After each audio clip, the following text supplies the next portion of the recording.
नमस्कार। आज पढ़ते हैं परिमाणवाचक विशेषण के बारे में। देखिए, पिछले वीडियो में हमने पढ़ा था संख्यावाचक विशेषण के बारे में। संख्यावाचक विशेषण वो होता है जो संज्ञा या सर्वनाम के निश्चित या अनिश्चित संख्या के बारे में बताता है, यानी संख्या का बोध कराता है। तो उससे थोड़ा सा अलग है कि संज्ञा या सर्वनाम के निश्चित या अनिश्चित मापतोल यानी कि परिमाण का बोध कराने वाले शब्द को परिमाणवाचक विशेषण कहते हैं। परिमाण का अर्थ मापतोल ही होता है, इसमें कंफ्यूज होने की कोई बात नहीं है। अब देखिए, मापतोल के सूचक कौन कौन से शब्द होते हैं, जैसे कि 4 किलो, 10 लीटर। अब 4 किलो की जगह 5, 10 कितने भी किलो कर सकते हैं। 10 लीटर, 100 मीटर, कुछ गज, कई टन, कुछ ग्राम। परिमाणवाचक भी दो प्रकार के होते हैं, निश्चित और अनिश्चित। उन दोनों के मिले जुले उदाहरण है ये सारे। इनमें से कुछ निश्चित के उदाहरण हैं, कुछ अनिश्चित के उदाहरण हैं। देखिए, संख्यावाचक और परिमाणवाचक काफ़ी हद तक एक दूसरे से मिलते जुलते होते हैं, क्योंकि उनकी परिभाषा भी लगभग मिलती जुलती है। ये मापतोल वाला अंतर आ जाता है, और उनके दोनों भेद भी मिलते जुलते होते हैं, निश्चित और अनिश्चित का। यहाँ तक कि अनिश्चित जो भेद होता है दोनों का, उनमें शब्द भी मिलते जुलते हैं। बस फर्क इतने से पता चलता है कि पीछे कौन सी संज्ञा है, कौन सी संज्ञा के बारे में हम बात कर रहे हैं। अगर वो गिनने लायक है तो संख्यावाचक हो जाता है, और अगर वो मापतोल के लायक हो तो वो परिमाणवाचक हो जाता है। तो देखिए, इसके भी दो भेद होते हैं। पहला है निश्चित परिमाणवाचक। तो निश्चित है कि संज्ञा या सर्वनाम के निश्चित मापतोल का बोध कराने वाला शब्द। जो निश्चित मापतोल का बोध कराएगा वही निश्चित परिमाणवाचक कहलाता है। अब इसे भी लिखने की ज़रूरत, वैसे लिखने की ज़रूरत तो नहीं है, फिर भी लिख देता हूँ। संख्यावाचक में मैंने नहीं लिखा था, वो मैं भूल गया था। चलिए इसमें लिख देता हूँ। यही है कि संज्ञा या सर्वनाम के निश्चित परिमाण का बोध कराने वाले शब्द। परिमाण का बोध। अब अगर इसी तरह संख्यावाचक का पूछा जाए कि निश्चित संख्यावाचक क्या होता है, तो बिल्कुल इजी है। संज्ञा या सर्वनाम की निश्चित संख्या का बोध कराने वाले शब्द। और अनिश्चित में क्या होगा, संज्ञा या सर्वनाम की अनिश्चित संख्या का बोध कराने वाले शब्द। जिस तरह ये परिमाणवाचक की परिभाषा है, वैसे इसी परिभाषा में दोनों परिभाषा इंक्लूड है। एक में निश्चित रखना है, एक में अनिश्चित रखना है, लेकिन फिर भी लिख देते हैं। चलो छोड़ो, संख्यावाचक की आप खुद बना लेना। तो देखिए, संज्ञा या सर्वनाम के निश्चित परिमाण का बोध कराने वाले शब्द। परिमाण क्या होता है, जिन वस्तुओं को तोला जाता है ना, तोला या मापा जाता है, उस मापतोल को ही परिमाण कहते हैं। अब देखिए, तोला मापा किन इकाइयों में जाता है, जैसे किलो या गज, लीटर, मीटर, ये तोल माप की इकाइयाँ हैं। और संख्यावाचक की जो इकाई है वो तो हमें पता है कि गिनती सारी होती है, पहला, दूसरा, तीसरा, ये। अब देखिए इनके उदाहरण के 4 किलो शक्कर। 4 यहाँ भी है, 4 वहाँ भी था, लेकिन इसमें क्या है कि इसके पीछे शक्कर संज्ञा लगी हुई है, तो शक्कर को गिना नहीं जाता है, इसको तोला जाता है। ये शब्द भी आया है, 4 किलो शक्कर। 5 लीटर पानी। पानी का माप लीटर में होता है। वहाँ पर हमने लिखा था पानी की बोतलें। बोतलों को गिन सकते हैं, लेकिन पानी को नहीं गिन सकते। अगर सीधा पानी की बात करें, जैसे तालाब में कितना पानी है, टैंक में कितना पानी है, टांके में कितना पानी है, तो उसको गिना नहीं जाएगा। इसलिए 5 लीटर पानी। और इसी तरह 4 मीटर कपड़ा, 100 गज भूमि। ये सारी की सारी चीज़ें गिनने लायक नहीं है, इनको सिर्फ तोला या मापा या नापा ही जा सकता है, इसलिए ये परिमाणवाचक में आते हैं। और अगर इनका परिमाण कुछ निश्चित हो तो ये निश्चित परिमाणवाचक में आ जाएंगे। अब इन्हीं को हम अनिश्चित परिमाण में भी बदल सकते हैं। कैसे कि ये 4 किलो शक्कर है, इसको कुछ शक्कर कर दो। पानी, 5 लीटर पानी है तो बहुत सारा पानी। 4 मीटर कपड़ा, कुछ कपड़ा। इसी तरह ये भूमि को, इसको भी हम अनिश्चित में आराम से बदल सकते हैं। तो ये देखिए, निश्चित के उदाहरण हो गए। अब पढ़ते हैं अनिश्चित परिमाण के बारे में। अनिश्चित परिमाणवाचक शब्द वे होते हैं जो किसी भी संज्ञा या सर्वनाम के अनिश्चित मापतोल का बोध कराते हैं। अब देखिए, इनमें कैसे शब्द आते हैं। एग्जाम्पल के वही शब्द जो अनिश्चित संख्यावाचक में आए थे, जैसे कि बहुत, कुछ, या कम, थोड़ा, करोड़ों लाखों ये भी लिख सकते हैं, करोड़ों लाखों आदि। अब फर्क बस इतना है कि ये विशेषण शब्द हम जिस संज्ञा के लिए प्रयुक्त करेंगे वो संज्ञा गिनने लायक ना होकर मापतौल के लायक हो। बस इतने से ही पता चलता है कि ये संज्ञा ये जो विशेषण है वो परिमाणवाचक है या संख्यावाचक है। जैसे हमने उसमें संख्यावाचक में पढ़ा था, बहुत लोग गिनने लायक होते हैं, इसलिए वो संख्यावाचक का उदाहरण था। इसमें हम कैसे लिखेंगे कि बहुत सारा दही को गिना नहीं जाता, उसको तोला मापा जाता है, तो ये हो गया परिमाणवाचक का उदाहरण।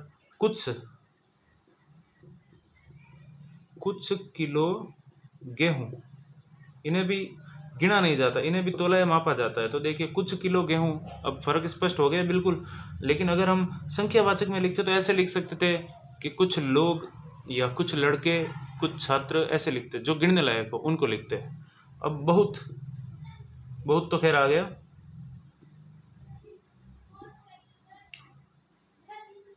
कम शक्कर गिनने लायक नहीं होती, तोलने लायक होती है, और उसके आगे हमने कम लिख दिया, यानी कि हमें पता नहीं कितनी शक्कर। तो ये फिक्स तो नहीं है लेकिन अनिश्चित है और परिमाणवाचक जरूर है। करोड़ों, तो करोड़ों लीटर पानी।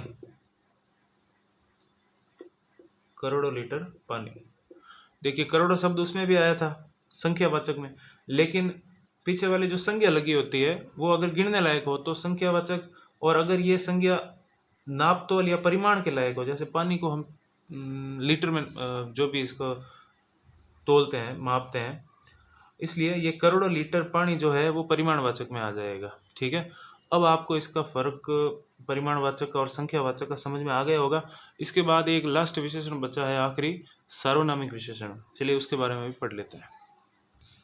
तो देखिए सार्वनामिक विशेषण की परिभाषा, जब कोई सर्वनाम शब्द वाक्य में विशेषण की तरफ प्रयुक्त हो।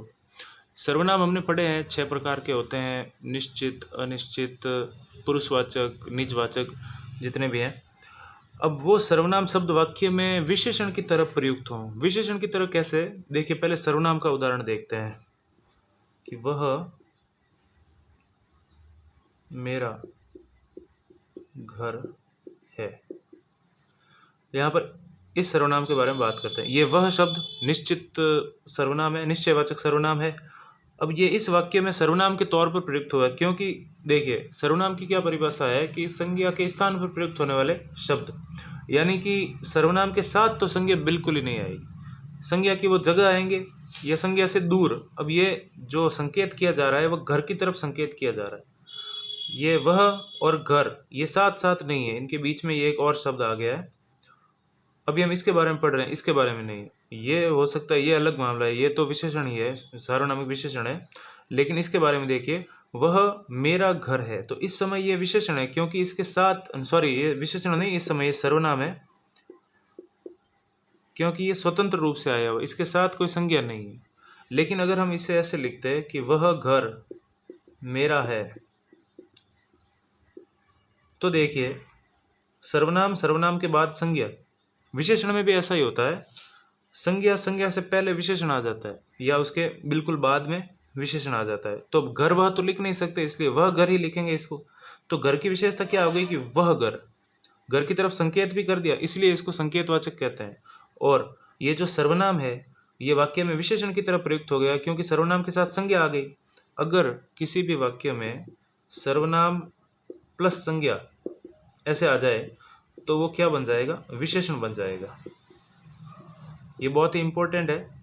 सर्वनाम के साथ अगर संज्ञा आ जाए तो वो विशेषण बन जाएगा। अब देखिए वह सर्वनाम के साथ ये संज्ञा आ गई तो घर की विशेषता हो गई वह घर, इसलिए ये सर्वनाम इस वाक्य में विशेषण की तरफ प्रयुक्त हुआ है, इसलिए इसको सार्वनामिक विशेषण कहेंगे। इससे भी एक और अच्छा उदाहरण है,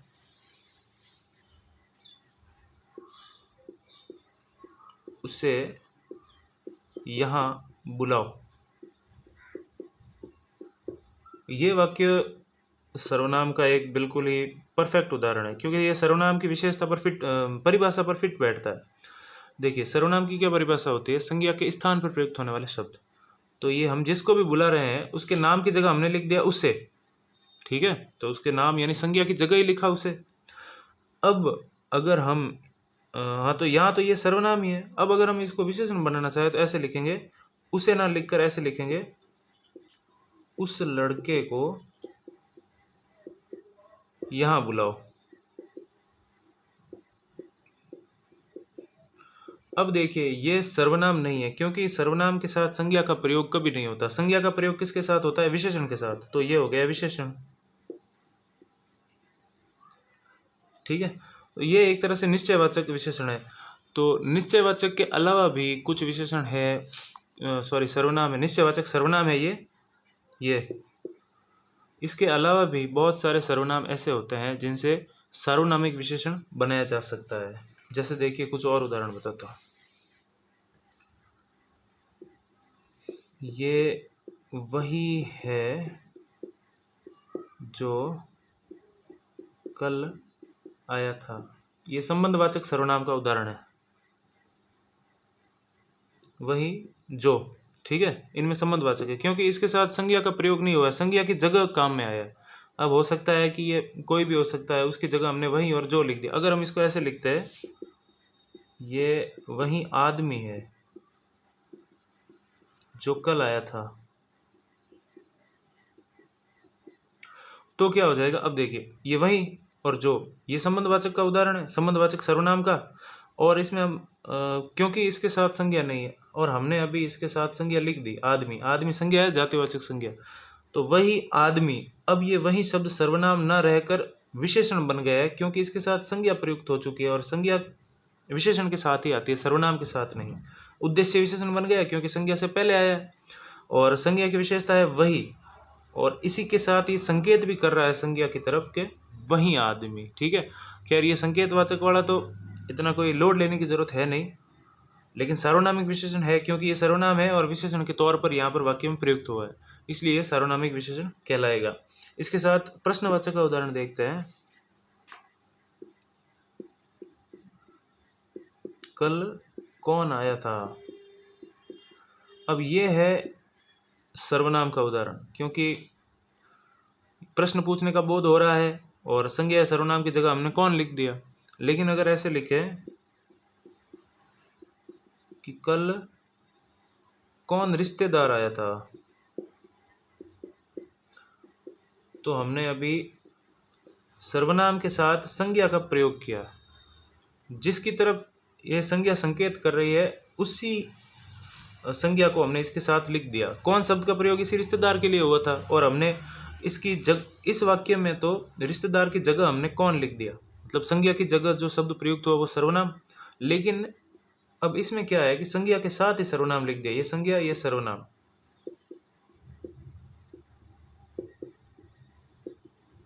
इसलिए ये सर्वनाम इस वाक्य में अब विशेषण कहलाएगा, सार्वनामिक विशेषण।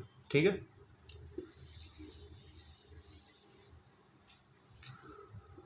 एक होता है कुछ तो है, कुछ तो है, ये है अनिश्चयवाचक सर्वनाम का उदाहरण, क्योंकि जो है वो बताया नहीं गया, उसकी जगह हमने कुछ लिख दिया। संज्ञा की जगह सर्वनाम का प्रयोग, संज्ञा की जगह जिन शब्दों का प्रयोग वो सर्वनाम। अब अगर ऐसे लिखते कि कुछ बात तो है, अब ये कुछ हमने इस बात के लिए लिखा था और बात को कुछ के साथ ही लिख दिया। ये भी उस बात के लिए आया था, लेकिन अभी तक निश्चित नहीं है कि बात है कि कोई गड़बड़ है कि क्या है, इसलिए ये सर्वनाम है क्योंकि संज्ञा की जगह आया है। और अगर ये इस वाक्य को हम देखें तो ये कुछ के साथ जिसके बारे में बात हो रही थी वो हमने लिख दिया, मतलब ये बात के बारे में कहा गया है कि कुछ बात है, बात संज्ञा के साथ ये सर्वनाम आया है, साथ साथ आया, इसलिए ये सार्वनामिक विशेषण हो गया। ठीक है, तो अभी सार्वनामिक विशेषण में इतना ही। बस इतना याद रखें कि सर्वनाम के साथ अगर संज्ञा आ जाए तो वो बन जाएगा सार्वनामिक विशेषण। सार्वनामिक विशेषण। ठीक है, तो इसी के साथ विशेषण का चैप्टर आज पूरा हो गया है और इसके बाद कोई और चैप्टर जैसे समास या क्रिया वो देखेंगे क्या पढ़ना है। ठीक है, अभी नमस्कार। चलता हूँ।